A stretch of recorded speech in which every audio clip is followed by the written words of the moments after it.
Bismillah, alhamdulillah, wassalatu wassalamu ala rasulillahi wa ala alihi wa sahbihi ajmain.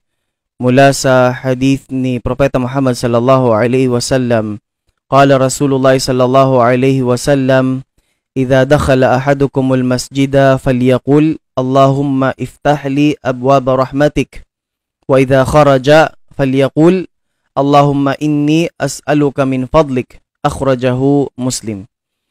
Sa hadith ni Propeta Muhammad sallallahu alaihi wasallam kanyang sinabi, sino man sa inyo ang pumasok sa masjid ay kanyang sabihin, Allahumma iftah li abwaba rahmatik. Dua na, Allahumma iftah li abwaba rahmatik. At kapag lumabas ay kanyang sabihin, ang dua na ito, Allahumma inni as'aluka min fadlik.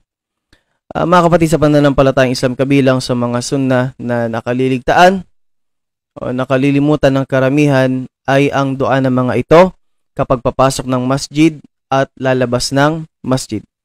Ang mga masjid, mga kapatid sa pananampalataya, mga alipin ni Allah, ito po ay dito po sa kalupaan ay mga tahanan ni Allah subhanahu wa ta'ala.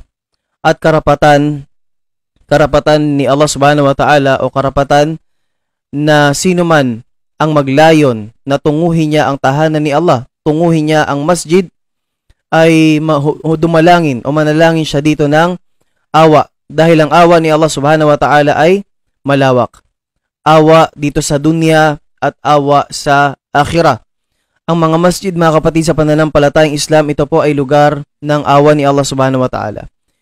Dito po nanggagaling o nagmumula ang awa ni Allah subhanahu wa ta'ala. Dahil ito ang lugar, ang masjid ay lugar ng ibada, lugar ng pagsamba, lugar ng pananawagan kay Allah subhanahu wa ta'ala, lugar ng paggawa ng pagsunod kay Allah.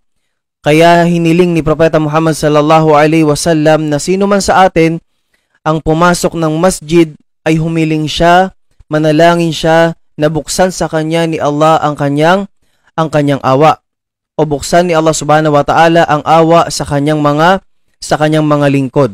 At kabilang din sa mga alituntunin na may kinalaman dito, mga kapatid sa pananampalatayang Islam, na sino mang lumabas ng masjid ay humiling siya. Idua niya rin ang Allahumma inni as'aluka min fadlik, na humiling siya kay Allah ng mga pagpapala at ng biyaya kay Allah subhanahu wa ta'ala na halal. At isabuhay natin ito, mga kapatid sa pananampalatayang Islam, ang sunan na ito ni Propeta Muhammad sallallahu alaihi wasallam. Assalamu alaikum warahmatullahi wabarakatuh.